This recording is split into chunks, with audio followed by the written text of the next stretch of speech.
Hello, this is Stephen Chavez, founder of Dorado Soapstone, and I want to welcome you to our Denver, Colorado location here, and welcome you to the Dorado Soapstone video series. So today's topic is about soapstone. What is soapstone? Where does it come from? How do we manufacture it? What applications do we use it for? What different products do we have? So this video is really to educate you guys, whether you're the end user, whether you're an architect's firm, a designer, about soapstone and kind of the 1, 2, 3s of soapstone.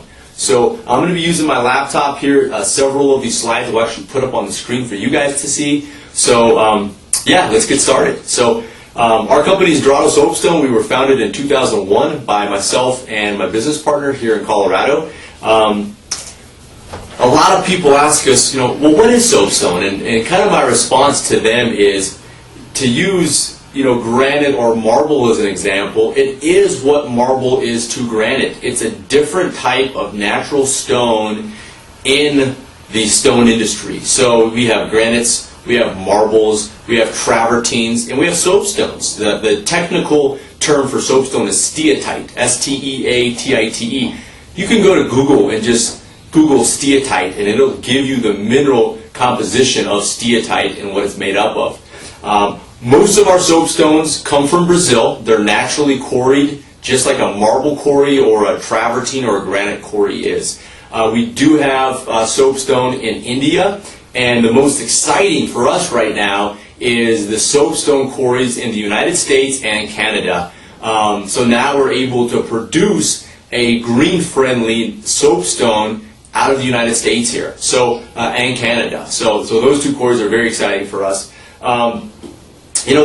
There's a huge region in Brazil where we find soapstone, all the way, from Minas Gerais, the state, Ouro Preto, the city, Lafayette, all the way up to the state of Goiás, Vuelo y Goiás, and other areas like that is where we find soapstone.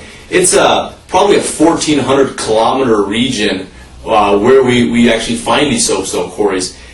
The nice thing about soapstone quarries from an environmental standpoint is they're much smaller. I mean, we are probably 1/100th or even smaller the size of your typical, granite or marble quarry.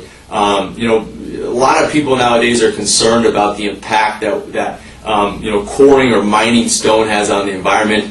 People have seen, photographs of, some very famous marble quarries in Italy where they're actually taking down a complete mountain. I remember flying into Carrara in Italy and flying over a mountaintop in the middle of the summer, and I thought there was snow on the mountain. And as you get closer, you realize that it's white marble there, and it's just the peaks of the mountains that have been, they've been bringing down as they've been quarrying the marble. So, the nice thing about soapstone, they are smaller quarries. A quarry could last us 6 months to a year. Some of the larger quarries that I've ever seen last, 5 or 6 years. So very small relative to a granite or marble quarry that can last for hundreds of years. Soapstone in its natural setting, it looks kind of just like a boulder or a rock that you would see if you were going out on a picnic and wandering through the woods, and you see, kind of this rock, you can see it on the screen. It looks like you could sit down and have a picnic on it. That's kind of soapstone in its natural setting. We see an outcropping on the surface. From there, what we do is we just chip off a little chunk of it, and we take it back and we give it to our geologists in Brazil or in India, and they look at it and they say, okay, what's the color of the stone? What's the density? What's the mineral composition of it? We do all the testing, and if we like what we see, then we actually go in and explore it, which means we go in, we do a drilling to take a core sample, down a couple meters to see how deep the quarry is, to see if there's any cracking or fissurings in the quarry. And if we still like what we see at that point, then we go in and we explore it further, which means actually getting the equipment in there to cut blocks out and bring it down to the factory to actually manufacture slabs, sinks, tiles, and every other product that we manufacture. Here's the excavating process that you'll see. It's pretty simple. We use water and a diamond wire. We drill one hole. We funnel or feed the wire through the hole. We pull it out the bottom. and we turn on this machine with water, and it cuts on a diamond wire, and you come back at the end of the day, and it's, cut the length of the block out. From there, we produce the blocks. Typically blocks are going to be 3 meters by 2.5 meters by 3 meters. We bring them down to our manufacturing plants, in Brazil and in India, and we start manufacturing the different products. So here is a picture of a block that's being cut. There's 2 ways you can cut soapstone blocks. You can cut it on a wire saw, or you can cut it on a gang saw. Both of them work fine. It all just kind of depends on the technology of the saw to make sure that you're getting accurately gauged thickness slabs.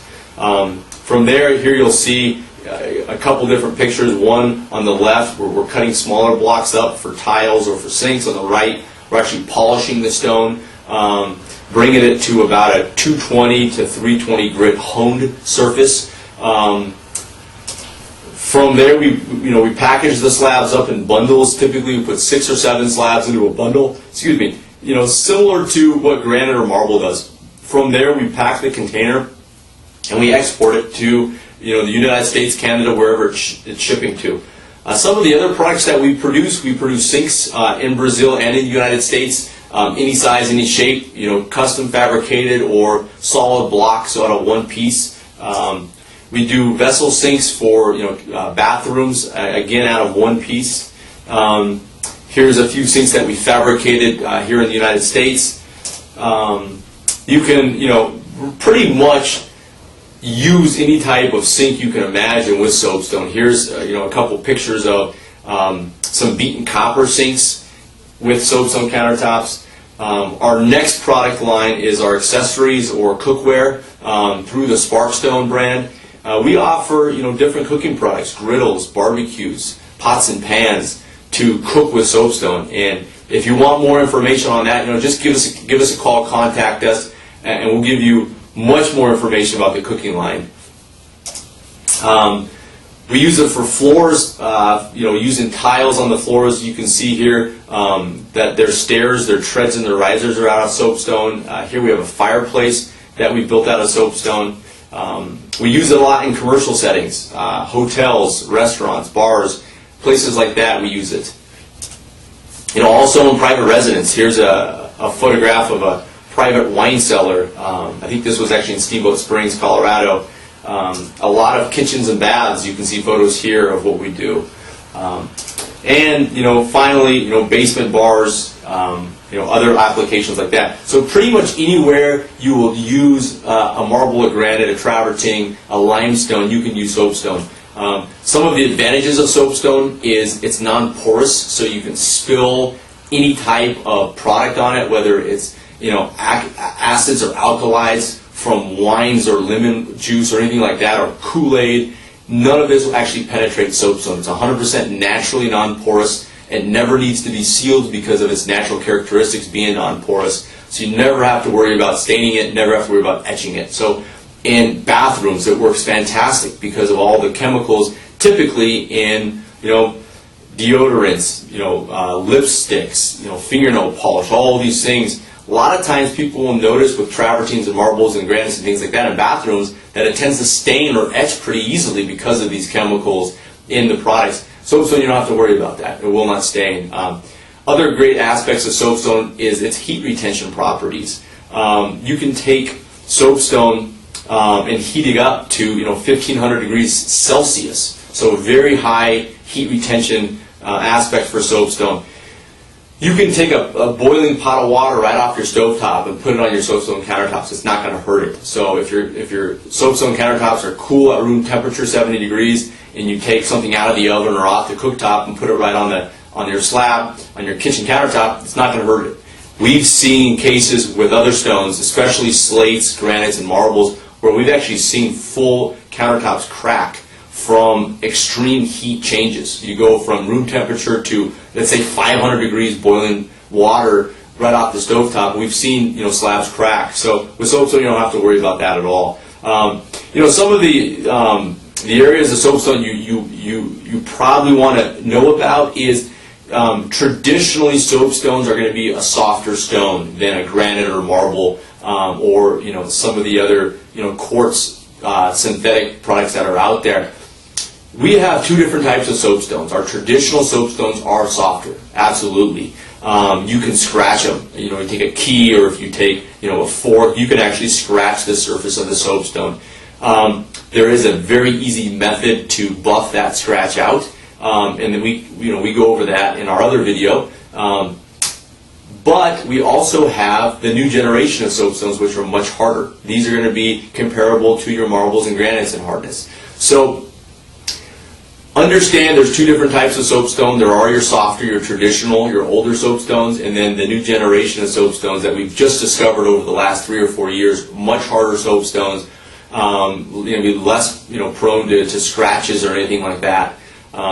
So that's kind of a 1, 2, 3 on soapstone, what it is, where it comes from, where you can use it. I mean, you can pretty much use it anywhere. We've used it indoors, outdoors, for waterfalls, for gas fireplaces outside, for floors inside, for wall cladding outside. Pretty much anywhere you use natural stone, you can use soapstone for.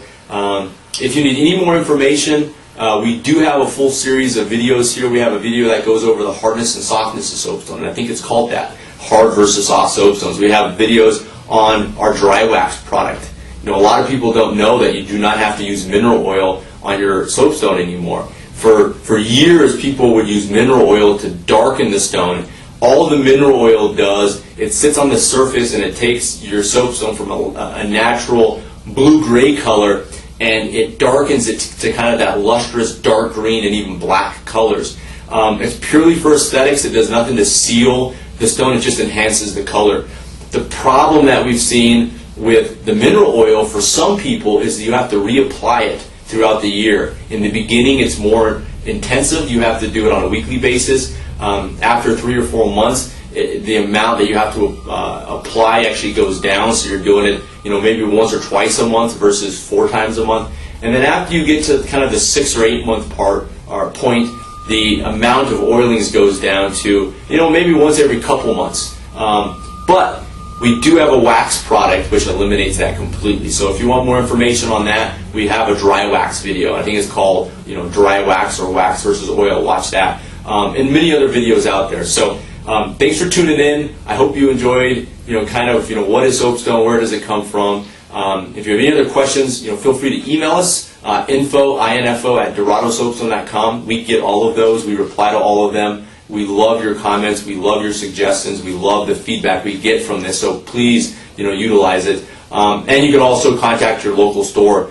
Just go to www.doradosoapstone.com. At the top, click on locations. On the left, you'll see the different states. Click on your state, and your local store will pop up there. So thanks for tuning in. I hope you enjoyed this segment, and have a great rest of your day.